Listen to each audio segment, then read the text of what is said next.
দর্শক স্বাগত আমাদের নিয়মিত আয়োজন সংবাদ সংলাপের সাথে আছে আমি ইসমাইল হোসেন জুয়েল।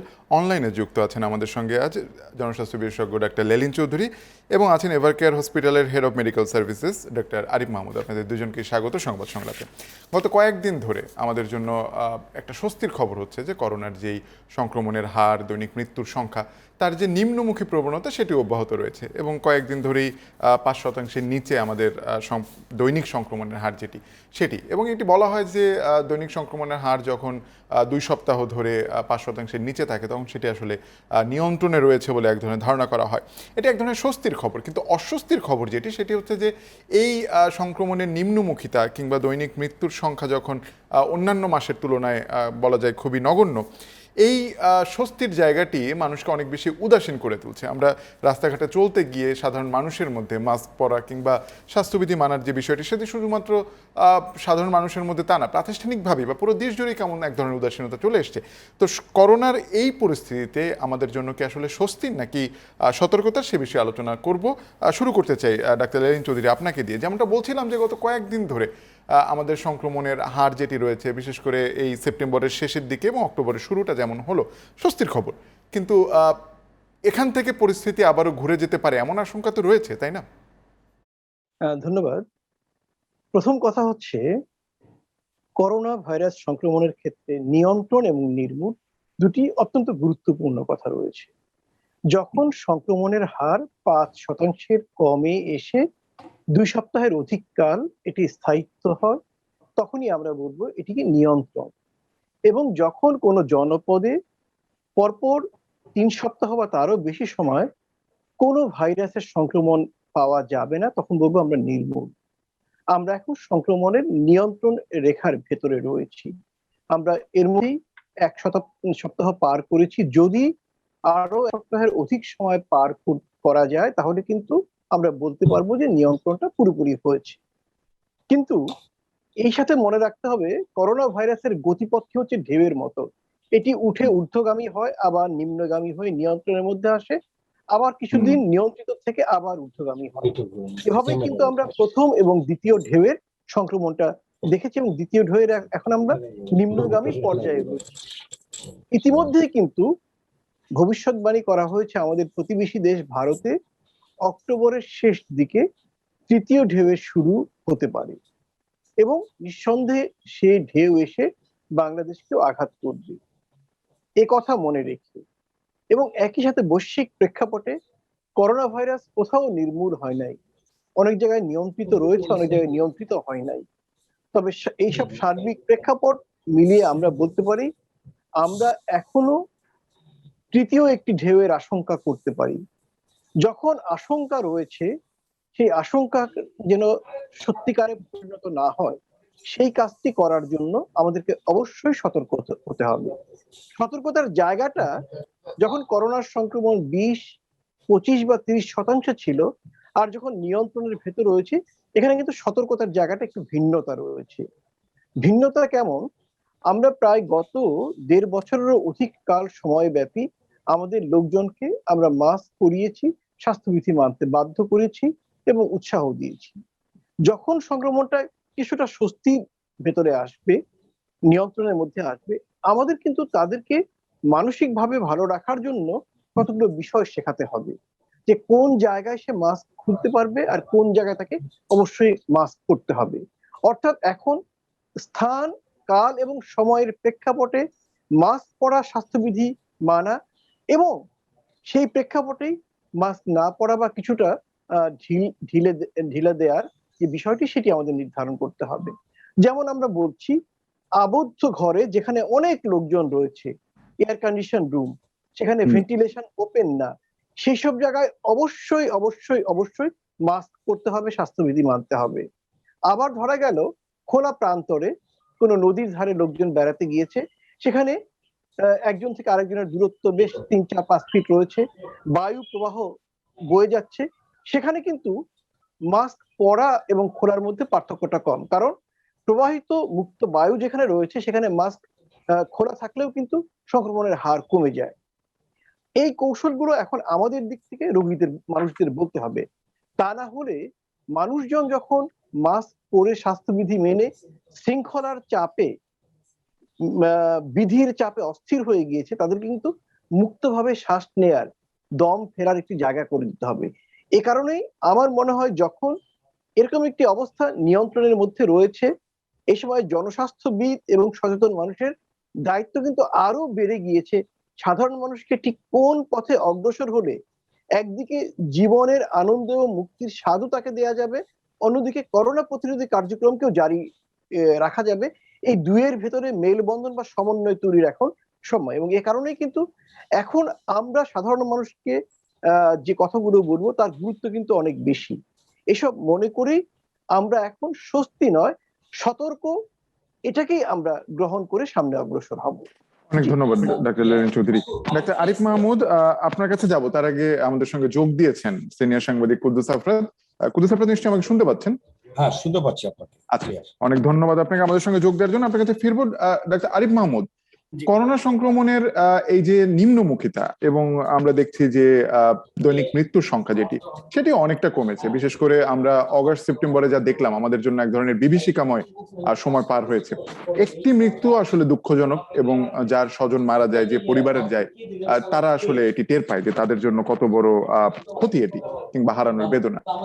সেটি আমাদের প্রত্যেকটি মৃত্যুই আমাদের জন্য দুঃখজনক। কিন্তু এখন যেহেতু সংখ্যাটি কম, এর কারণটি আসলে কি? প্রথমত একটি টিকা, সেটি আমরা বুঝতে পারি, কিন্তু ডেল্টা ভ্যারিয়েন্ট যেভাবে আমাদের জন্য শঙ্কার জায়গা তৈরি করেছিল, তো ধীরে ধীরে কি এই ভ্যারিয়েন্ট গুলো দুর্বল হয়ে যাচ্ছে বলেই আমাদের এই সংখ্যাটি কমে এসছে?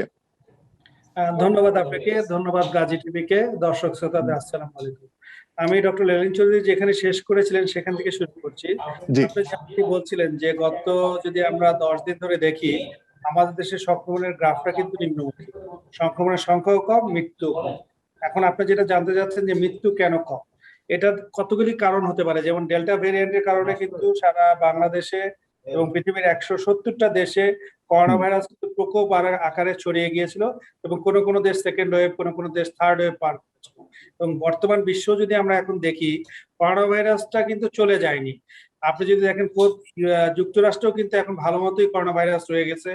আপনি যদি ব্যাংককের চেহারা দেখেন, আপনি যদি ইন্দোনেশিয়া, ইরান দেখেন, ওখানে কিন্তু সংক্রমণের ঊর্ধ্বমুখী এখনো চলতেছে, কিন্তু ম্যাক্সিমাম দেশেই গ্রাফটা নিম্নমুখী।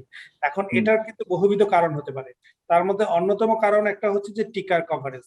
আমরা যখন শুরু করি 11 মাস পরে আমরা করোনা ভাইরাসের টিকা প্রথম, যেটা সারা গিলবার্ট আবিষ্কার করেন, কোভিশিল্ড অ্যাস্ট্রাজেনিকার যে টিকা, এটা প্রথম 11 মাস পরে পৃথিবীতে আসে। এবং এখন বিশ্বে প্রায় 8টা টিকা অনুমোদিত, এবং বিভিন্ন দেশে কিন্তু কর্মসূচি চলতেছে। এবং আমাদের দেশেও কিন্তু টিকা কর্মসূচিতে প্রায় 10% লোক অলরেডি টিকা পেয়ে গিয়েছে। এবং বিশ্বে প্রায় 34% লোক, এখানে লোক সংখ্যা হচ্ছে 790 কোটি, তার 20% লোক টিকা পেয়ে, 34% লোক টিকা পেয়ে গেছে, যেটা কিনা 600 কোটি লোক। এখন আমাদের তাকাতে হবে কি হার্ড ইমিউনিটির দিকে, যেটা যখন বলা হয় যখন হার্ড ইমিউনিটি যদি কেউ ডেভেলপ করতে পারে, মানে জনগোষ্ঠীর যদি 85% লোক আমরা টিকা দিতে পারি, তাহলে বাকিরাও কিন্তু এই তাদের ইমিউনিটি তৈরি হয়ে যাবে এমনি এমনি। সেটাকে আমরা হার্ড ইমিউনিটি বলে থাকি। এবং বাংলাদেশের যে পরিকল্পনা, তাতে আমাদের হার্ড ইমিউনিটি ডেভেলপ করতে হলে 14 কোটি লোককে টিকা দিতে হবে। এবং বাংলাদেশের যে পরিকল্পনা এখন পর্যন্ত আছে, তাতে আমরা আগামী বছর জুলাইয়ের মধ্যে আমরা এই 14 কোটি টিকা দিতে সক্ষম হব। এবং এখানে যেটা সবচেয়ে বড় বিষয় হচ্ছে টিকার প্রাপ্তি। টিকা নিয়ে কিন্তু একটা বিশ্ব রাজনীতি আছে। আপনি যদি দেখেন উন্নত দেশগুলি যেমন আমেরিকা, ইউরোপ, ইউকে, তাদের দেশে টিকার কভারেজ কিন্তু 60 থেকে 70% হয়ে গেছে। আমরা আছি 10%-এ, ইন্ডিয়া আছে 17%-এ, আবার আফ্রিকার অনেক দেশ আছে যারা এখন মতো 2% টিকাও পায়নি। সুতরাং যত তাড়াতাড়ি এই বৈষম্যটা কমিয়ে আনতে পারবো, তত তাড়াতাড়ি কিন্তু করোনা ভাইরাসের প্রকোপটা কমে আসবে। আর আমাদের দেশে কমার কারণ হচ্ছে আমরা স্বাস্থ্যবিধি মেনে চলেছি। আমাদের দেশে একসময় কোভিড 1 মাসের বেশি লকডাউন ছিল, এবং এবং টিকার কর্মসূচিটা বেড়েছে। এবং আরো একটা কথা যেটা আমি বলতে যাচ্ছি, যে সারা গিলবার্ট যিনি কোভিড টিকা আবিষ্কার করেছিলেন, উনি কিন্তু রিসেন্টলি বলেছেন যে এই কোভিড ভাইরাসটাও কিন্তু একসময় দুর্বল হয়ে যাবে। অলরেডি আপনি জানেন যে এটা 1000 বার মিউটেশন হয়েছে, এবং আস্তে আস্তে ভাইরাসগুলি দুর্বল হয়ে যায়, এবং দুর্বল হয়ে এটা সাধারণত ইনফ্লুয়েঞ্জা ভাইরাসে পরিণত হবে, এবং আমাদের স্বাভাবিক জীবনে স্বাভাবিকতা চলে আসবে।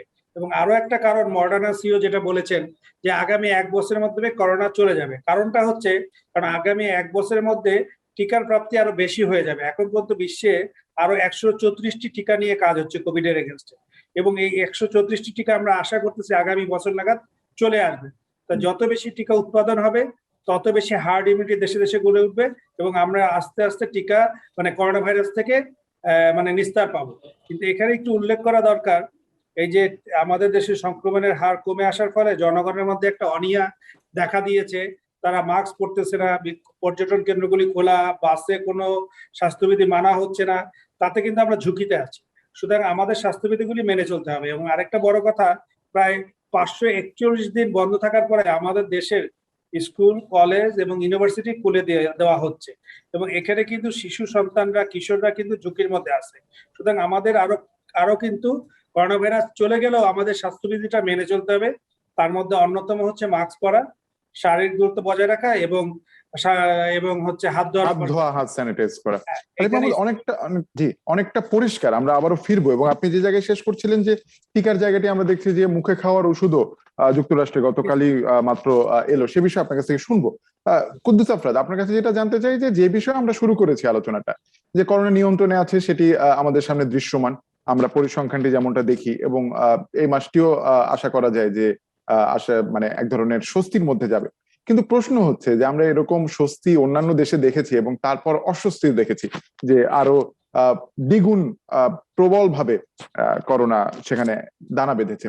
কিন্তু এই যখন পরিস্থিতি, তখন কি আমরা সাধারণ মানুষের কথা তো বলছি, কিন্তু রাষ্ট্রীয় ভাবেও সতর্ক থাকার জন্য যে প্রচেষ্টা আমরা গত 2 মাস আগেও দেখেছি কিংবা 1 মাস আগেও দেখেছি, গত 1 মাস ধরে তেমন কোনো জায়গাটি দৃশ্যমান নেই।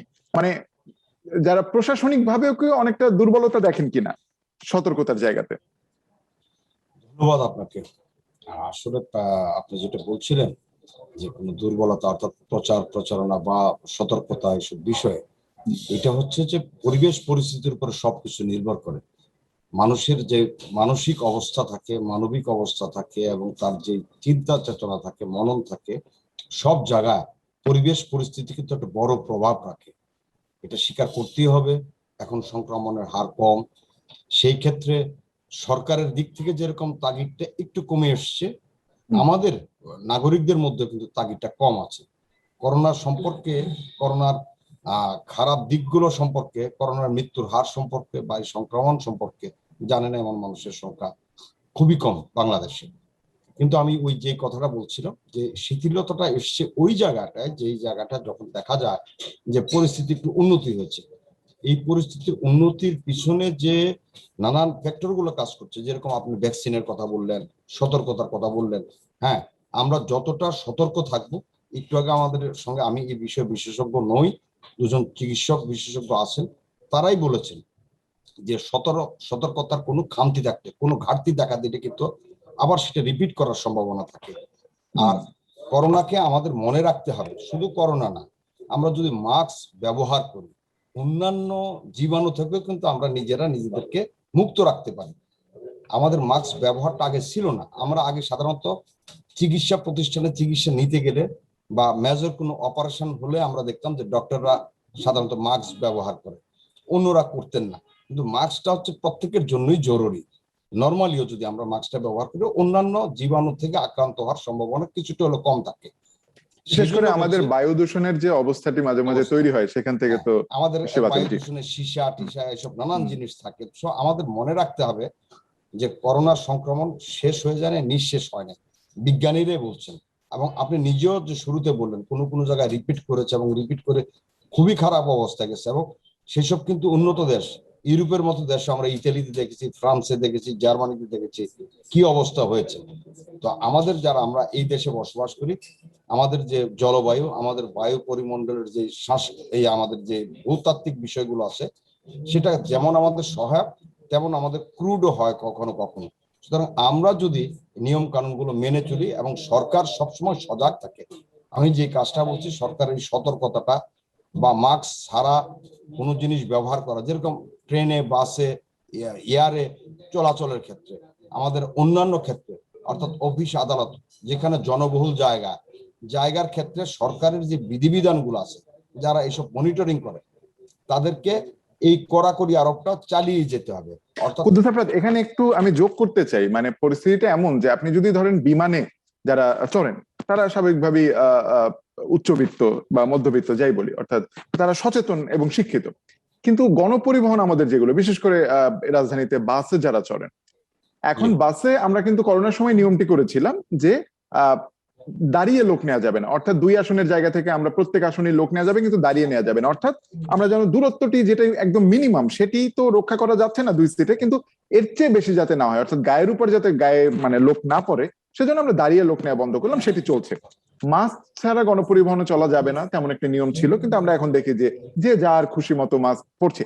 তিনি এখন মুশকিলটা হচ্ছে যে করোনা তো একেবারে চলে যায়নি বা এটি একদম নির্মূল হয়নি, সুতরাং একজন যিনি হাঁচি দিচ্ছেন কিংবা কথা বলছেন, তো এই জায়গাটি কড়াকড়ি আসলে কে দেখবে? এটি তো আমাদের খুব কমন একটা বিষয়, এটা তো মানে দেখা উচিত। এই যে বর্তমানে যে সংক্রমণের হারটা বর্তমান যে পর্যায়ে থাকুক, 4 থাকুক, 5 থাকুক, 5-এর নিচে থাকুক, এই সংক্রমণগুলো কিন্তু হচ্ছে এই কারণেই।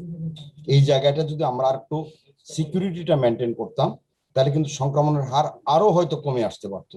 আমরা এই জায়গাটা আমাদের গাফিলতির কারণে হচ্ছে। আমি সেই জন্যই বলছিলাম মনিটরিং এর দায়িত্বে যারা যে জায়গাটায় আছে, পাশাপাশি আমাদের যে স্বেচ্ছাসেবী সংস্থাগুলো আগে কাজ করছিল, তাদেরকেও আবারও সক্রিয় হতে হবে।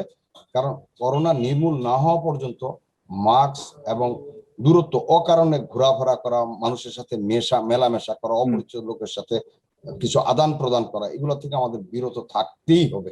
আমরা যদি নিজের স্বাস্থ্যগত বিষয়গুলোর দিকে নিজেরাই সচেতন থাকি, দেখভাল করি, তাহলে এটা থাকতে হবে। আর দ্বিতীয়ত হচ্ছে, অনেকে নানান কারণে টিকা নিচ্ছেন না। আমি মনে করি টিকা নেওয়ার জন্য কর্তৃপক্ষের তরফে যেরকম আরো একটু সরলীকরণ করা দরকার, তেমনি যারা টিকা নিতে চাইছেন না, এখনো ভুল ভ্রান্তিতে আছেন, তাদেরকে কিন্তু টিকা নেওয়ার জন্য আমি মনে করি উদ্বুদ্ধ করতে হবে। নিঃসন্দেহে টিকার বিষয়টা তো আমরা দ্বিতীয়ার্ধে আরো কথা বলবো। ডাক্তার লেনিন চৌধুরী যে বিষয়ে কথা বলছিলেন, যে গণপরিবহন গুলোতে যেমন যিনি মাস্ক পরছেন না তিনি তো ঝুঁকিতে থাকছেন, তিনি যখন একটা হাঁচি দিচ্ছেন কিংবা কাশি দিচ্ছেন, তার সহযাত্রী যিনি তিনি যদি আসলে অনেক সতর্ক হন, তারপরে তো তিনিও ঝুঁকিতে পড়ছেন, কিংবা ওই বাসের অন্যান্য যাত্রীরাও ঝুঁকিতে পড়ছেন। আমরা দেখছি হকাররা উঠছেন, হকাররা উঠে তারা তাদের মতো করে তাদের পণ্যের বিকিকিনি করছেন, কিন্তু সেখানেও কিন্তু তিনি মাস্কটি ব্যবহার করছেন না। তো এইগুলো যদি আমরা দেখভাল না করি, ঝুঁকিটি থেকে যাচ্ছে না? আমরা করোনা রোগের বিস্তারের ক্ষেত্রে কতগুলো ভাগ করেছি। কিছু জায়গাকে বলি আমরা সুপার স্প্রেডার, অর্থাৎ যেখান থেকে রোগ অনেক বেশি ছড়ায়। কিছু কিছু জায়গা আছে মধ্যম মানের রোগ ছড়ায়, এবং কিছু কিছু জায়গা আছে একদম রোগ ছড়ায় না বা কম রোগ ছড়ায়। বিশেষ করে সুপার স্প্রেডার যে জায়গাগুলো, যেখান থেকে অনেক বেশি রোগ ছড়ায়, সেখানে কঠোরভাবে বিধিনিষেধ অবশ্যই পালন করতে হবে। এর মধ্যে আবদ্ধ ঘরে জনসভা বা মিটিং, গণপরিবহন অথবা এরকম কোনো জায়গা। তো গণপরিবহন কিন্তু সুপার স্প্রেডারের একটি জায়গা, অতএব এখানে ঢিলেমি দেয়ার ন্যূনতম কোনো স্কোপ নাই। আমরা যদি আজকের সতর্কতাকে আগামী সময়ের জন্য স্বস্তিতে পরিণত করতে চাই, তাহলে প্রত্যেকটি গণপরিবহন, সেটি বাস হোক, লঞ্চ হোক, ট্রেন হোক, স্টিমার হোক অথবা এরোপ্লেন হোক, প্রত্যেকটি জায়গায় কিন্তু কঠোরভাবে স্বাস্থ্যবিধি মানা, মাস্ক পরার ব্যাপারটাকে নিশ্চিত করতে হবে। একইভাবে আবদ্ধ ঘরগুলিতে বা অফিসগুলিতে যেখানে বায়ু চলাচলটা সীমিত, মানে মুক্ত বায়ু চলাচল নেই, সেখানেও কিন্তু কঠোরভাবে স্বাস্থ্যবিধি মানার ব্যাপারটা করতে হবে। এটা করতে গিয়ে আমাদের সেই আগের কথা, যে উদ্বুদ্ধকরণ, উৎসাহিতকরণের পাশাপাশি বাধ্য করার যে প্রক্রিয়া, সেটাও কিন্তু জারি রাখতে হবে। আমরা ইতিমধ্যেই লক্ষ্য করেছি সরকারের দিক থেকে, কর্তৃপক্ষের দিক থেকে এই বাধ্য করার ব্যাপারটা এবং উৎসাহিত করার ব্যাপার, দুটো ব্যাপারে কিন্তু ঢিলেমি দেয়া হয়েছে। আমরা মনে করতে পারি প্রথম ঢেউ যখন নিয়ন্ত্রিত অবস্থায় ছিল, তখন কিন্তু আমাদের কর্তৃপক্ষের অনেক দায়িত্বশীল লোকজন বলেছিলেন করোনা ভাইরাস চলে গিয়েছে, আর এটি আসবে না, অথবা ইত্যাদি ইত্যাদি। আমরা করোনার চেয়ে ওষুধ ছেলে জাতীয় অনেক কথা বলেছে, কিন্তু পরে আমরা দেখেছি সেই কথাগুলো কিন্তু বুমেরাং হয়ে ফিরে এসেছে। অতএব দ্বিতীয় ঢেউয়ের আমাদের সতর্কতার প্রধান জায়গা হওয়া উচিত যে আমরা যেন এভাবে দায়িত্বহীনতার দিকে না গিয়ে আমাদের উপর অর্পিত দায়িত্ব, কর্তৃপক্ষ এবং মানুষ সবার উপরে অর্পিত দায়িত্ব যেন পালনে আমরা সচেষ্ট থাকি। তা না হলে আবার হয়তো তৃতীয় ঢেউয়ের একটি মরণ আঘাত আমাদের দিকে ধেয়ে আসতে পারে। সেটি নিশ্চয়ই আমরা প্রত্যাশা করি না, এবং তবে সেই শঙ্কার জায়গাটি আমরা উড়িয়ে দিচ্ছি বলেই আমাদেরকে বারবার এই সতর্কতা করতে হচ্ছে। ডাক্তার আরিফ মাহমুদ, একটি বিষয় জানতে চাচ্ছিলাম যে আপনি বলছিলেন যে আরো 134টি টিকা, যদি আমি সংখ্যাটি ভুল না করে থাকি, তারা তাদের কাজ চালাচ্ছে, পরীক্ষা নিরীক্ষা চলছে, এবং নিশ্চয়ই সেগুলো যখন আসবে টিকার সহজলভ্যতা যেমন বাড়বে, তেমনি এটি নিয়ে যে বৈশ্বিক রাজনীতির কথা আপনি বলছিলেন, সেখানেও হয়তো বা কিছুটা সরলীকরণ তৈরি হবে যদি প্রাপ্যতা বাড়ে, স্বাভাবিকভাবেই চাহিদার যেই জন্য যোগান যেটি সেটি নিশ্চিত হবে। কিন্তু মুখে খাবার যে ওষুধটি আমরা শনিবার দেখলাম যে যুক্তরাষ্ট্রের একটি সংস্থা করছে, এবং আমাদের এখানেও কিন্তু ন্যাজাল স্প্রে বা নাকে প্রয়োগ করার মতো একটি ওষুধ নিয়ে পরীক্ষা নিরীক্ষা করছিলেন আমাদের নাক কান গলা বিশেষজ্ঞ যারা আছেন, তাদের কয়েকজন চিকিৎসক, তারাও বলছিলেন সেটিও আসলে সফলতার দিকে যাচ্ছে। সব মিলিয়ে টিকার বাইরে এখন পর্যন্ত আমাদের হাতে অপশন কি কি আছে? খুবই গুরুত্বপূর্ণ প্রশ্নের অবতারণা করেছেন, কারণ এটা একটু সবারই জানা দরকার যে করোনা ভাইরাস থেকে তো যদি আমাদের মুক্তি পেতে হয়, একটা স্বাস্থ্যবিধি হচ্ছে একটা অন্যতম উপায়, আর এর বাইরে হচ্ছে টিকা হচ্ছে একটা লং টার্ম সমাধানের পথ। এবং টিকা কিন্তু অলরেডি আমরা পেয়ে গেছি, 8টা কোম্পানির টিকা অ্যাপ্রুভাল, এবং বিভিন্ন দেশে এটা কার্যক্রম চলছে। এবং আপনি যেটা বলছিলেন, আমি বলছিলাম যে 134টি টিকা, এবং তার মধ্যে 35টি টিকা আছে এখন থার্ড ফেজের ক্লিনিক্যাল ট্রায়ালে, এবং এই 35টি টিকা কিন্তু খুব তাড়াতাড়ি পৃথিবীতে চলে আসবে। এবং আমি আশা করছি যে টিকার যে বৈষম্যটা এটা কমে আসবে, এবং আমার আফ্রিকার জনগণ যারা এখনো 3% টিকা পায়নি, কোনো কোনো দেশে 1%, কোনো দেশে 1.7%, সেই সব দেশের লোকও টিকা পেতে হবে। কারণ না হলে কিন্তু এই বৈশ্বিক মহামারী থেকে আমরা নিস্তার পাবো না। কেউ যদি মনে করে, আমেরিকা অথবা ইউরোপিয়ান কান্ট্রি মনে করে যে আমরা 70% জনগণকে টিকা দিয়ে দিয়েছি, আমরা বুস্টার ডোজ টিকা নিব, আমরা সুরক্ষিত থাকবে, এটা কিন্তু সেরকম না। এখানে কিন্তু সারা পৃথিবীর জনগণের কথা বলা হচ্ছে। আমরা যদি সবার হার্ড ইমিউনিটি ডেভেলপ না করতে পারি, তাহলে কিন্তু আমরা এই করোনা ভাইরাস থেকে নিস্তার পাবো না। এর জন্য আমাদের টিকাটা খুব প্রয়োজন, এবং টিকাটার সুষ্ঠু ব্যবস্থাপনাও প্রয়োজন। এবং আপনি দেখেন বাংলাদেশ, আমি তো বলবো আমরা অনেক ভাগ্যবান, আমাদের দেশে টিকা তৈরি না করেও আমরা কিন্তু টিকা পেয়েছি, এবং এখন পর্যন্ত প্রায় 10%-এর বেশি টিকা পেয়েছে। এবং আপনি জেনে থাকবেন অলরেডি ইতিমধ্যে 3টা গণটিকা কর্মসূচি পালিত হয়েছে বাংলাদেশে। 7ই আগস্ট থেকে 12ই আগস্ট একটা কর্মসূচি হয়েছে, তারপরে সেপ্টেম্বর মাসে হয়েছে, আবার রিসেন্টলি 28শে সেপ্টেম্বর আমাদের মাননীয় প্রধানমন্ত্রীর জন্মদিন ছিল, সেদিনকে একটা লক্ষ্যমাত্রা ছিল যে 75 লাখ টিকা দেওয়া হবে, সেদিনকে প্রায় 63 লাখ টিকা দিতে পেরেছে।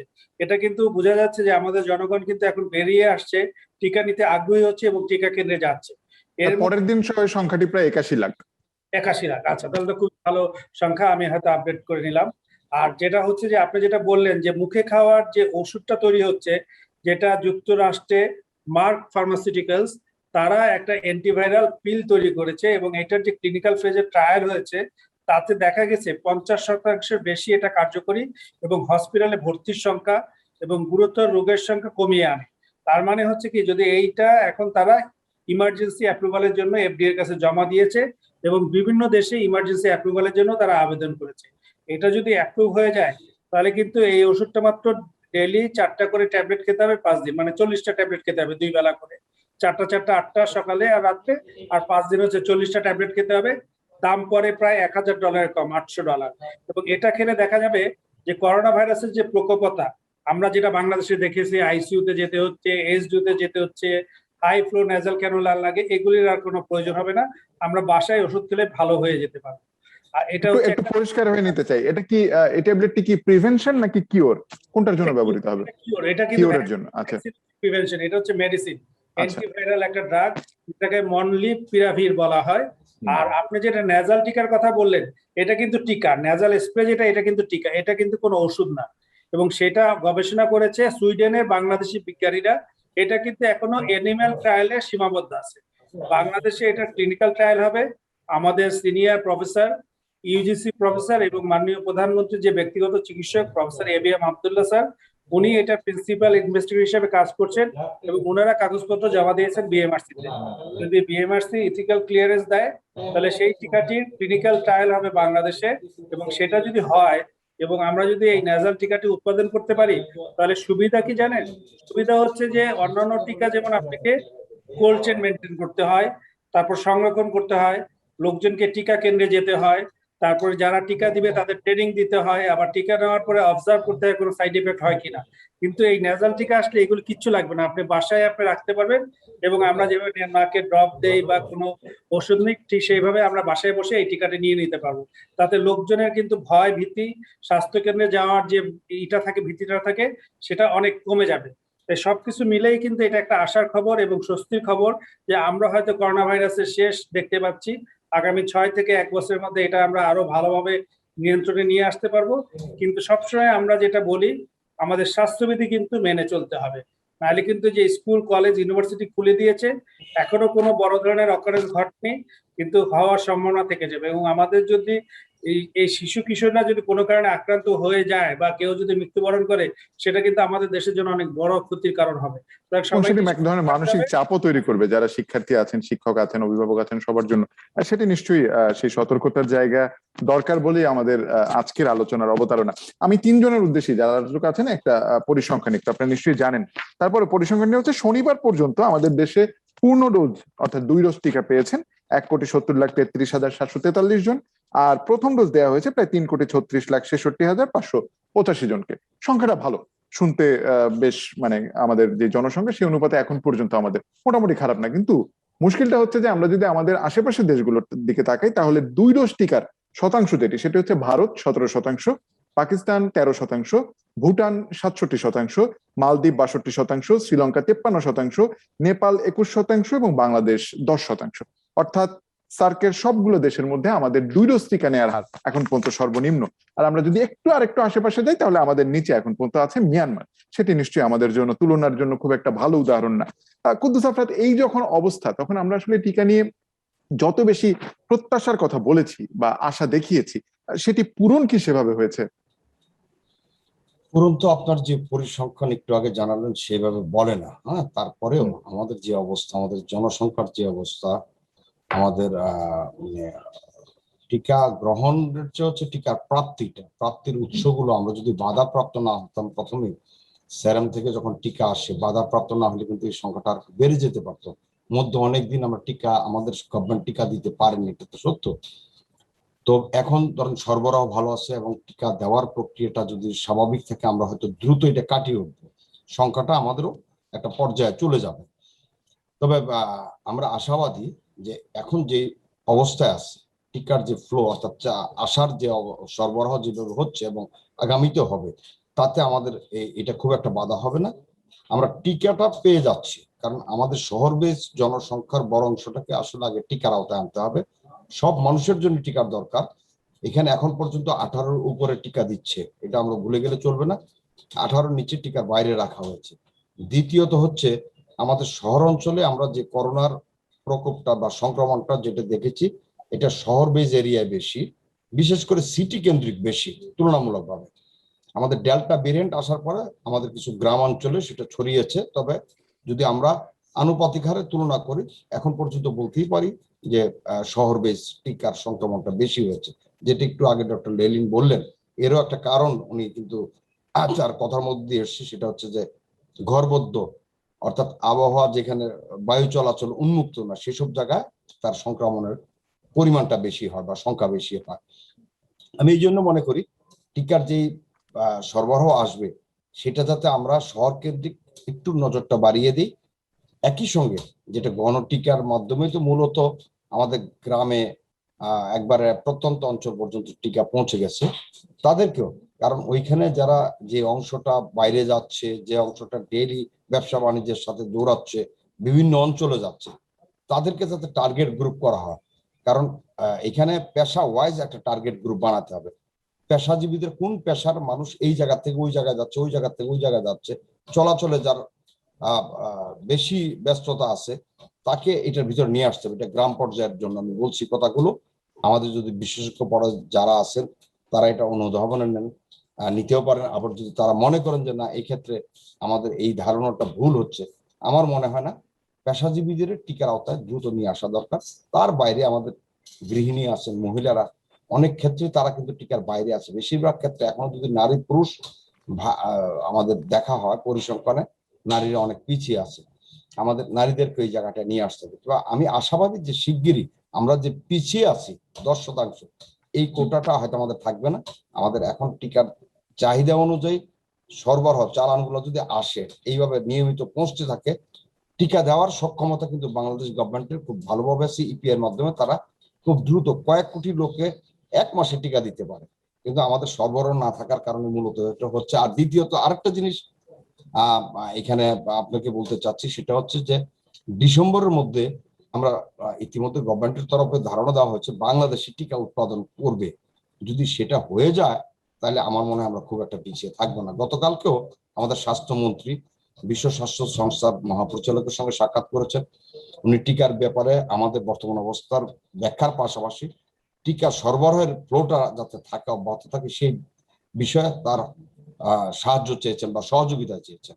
উনিও এই বিষয়ে আমি একটু যোগ করতে চাই, এবং এই আশ্বাসের জায়গাটি যে ডব্লিউএইচওর মহাসচিব তিনি যেটি বলেছেন সেটি হচ্ছে যে কোভ্যাক্স এর আওতায় আমাদের যে 40% জনগোষ্ঠী যাতে টিকাটি পায় সেই ব্যবস্থা অনুরোধটি জানিয়েছিলেন স্বাস্থ্যমন্ত্রী, এবং তাতে ডব্লিউএইচও মহাসচিব রাজি হয়েছেন। জি হ্যাঁ, আমি সেই জন্য আশাবাদী।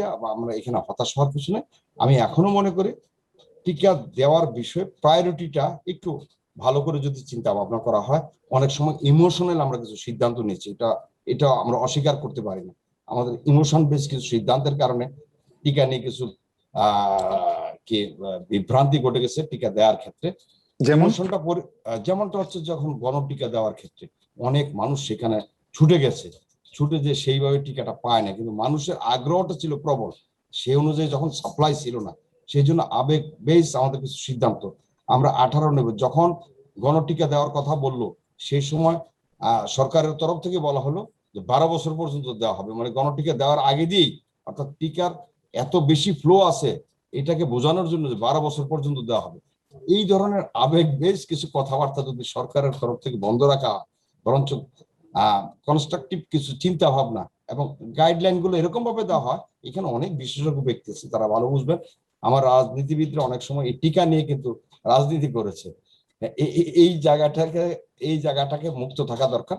এই বিষয়টা খুবই সেন্সিটিভ, এবং এখানে চিকিৎসা বিশেষজ্ঞ আছেন, বৈশ্বিক রাজনীতিকে টেক্কা দিতে গিয়ে আমরাও মোটামুটি একটু রাজনীতির জন্য হয়েছে, রাজনীতি করে ফেলেছি।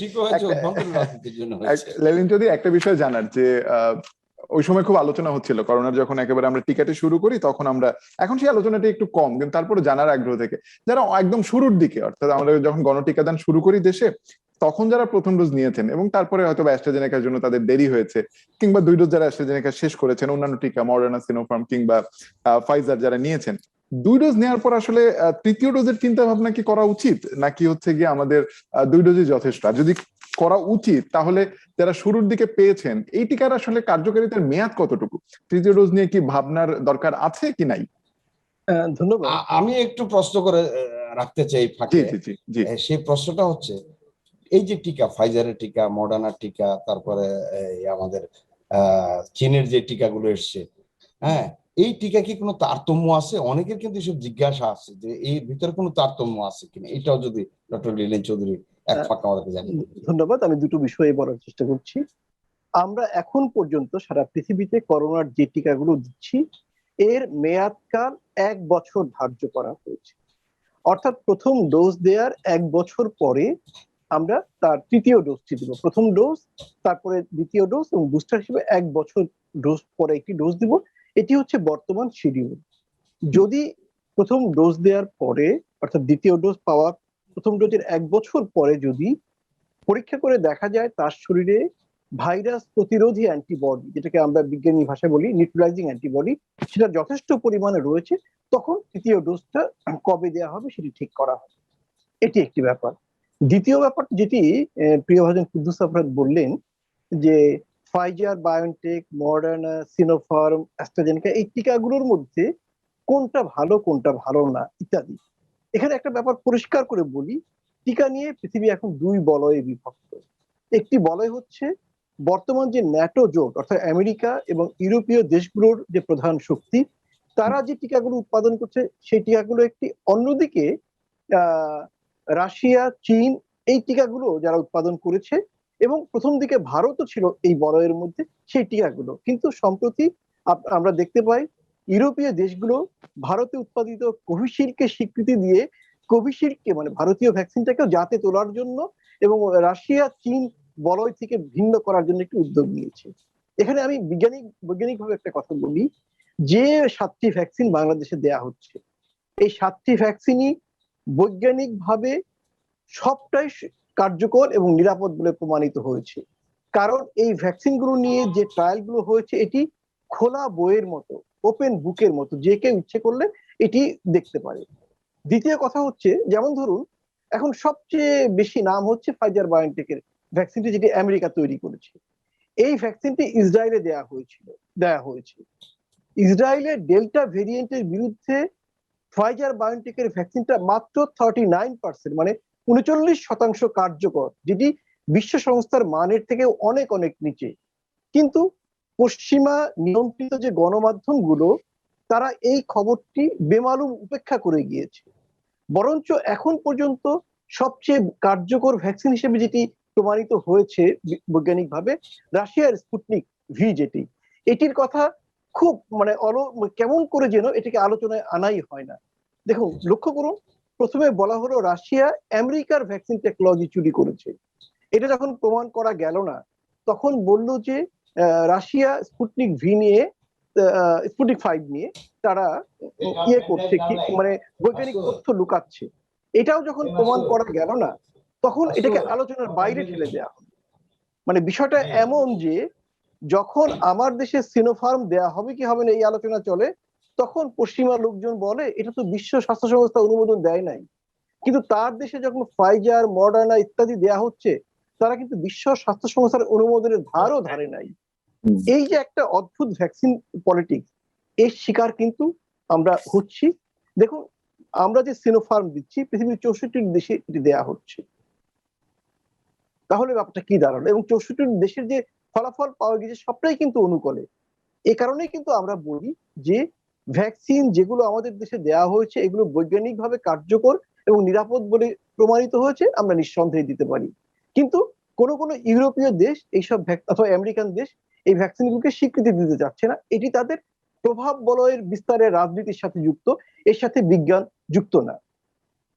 আরেকটি ব্যাপার, ভ্যাকসিন নিয়ে আমাদের দিকে আমরা যে ভ্যাকসিন পেয়েছি সেটা কিন্তু আসলে বলার কিছু নেই। সরকার চেষ্টা করে যে ভ্যাকসিন গুলো জোগাড় করেছে, কিন্তু এটি ব্যবহার আমরা আরো ভালো মতো করতে পারতাম, সর্বোত্তম ব্যবহারটা করতে পারতাম।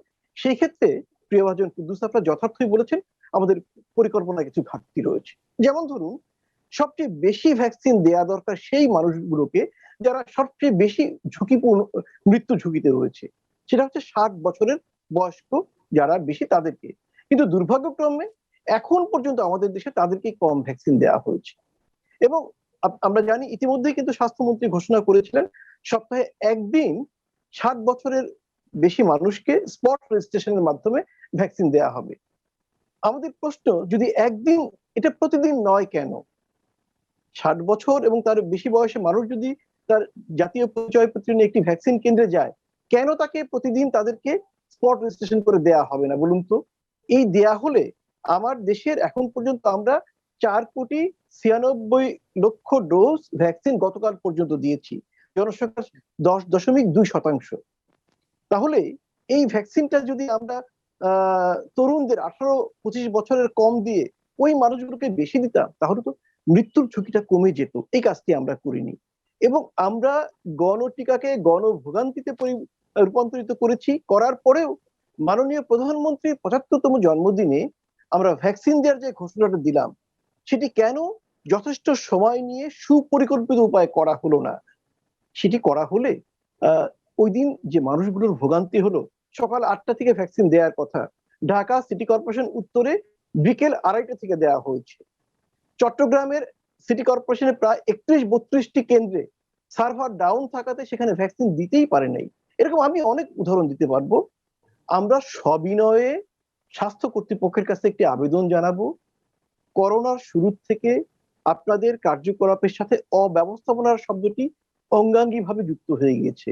এবার অনুগ্রহ করে আপনারা একটা উদ্যোগ নেন যে অব্যবস্থাপনা শব্দটি আপনাদের পরিচয়ের জায়গা থেকে ঝেড়ে ফেলে আপনারা সুব্যবস্থাপক হিসেবে নিজেদেরকে প্রতিষ্ঠান করুন। আমরাও সেটি প্রত্যাশা করি যে ব্যবস্থাপনা চলে আসুক। ডাক্তার আরিফ মাহমুদ, টিকার বিষয়ে যদি কোনো পরামর্শ থাকে আমরা শেষের দিকে।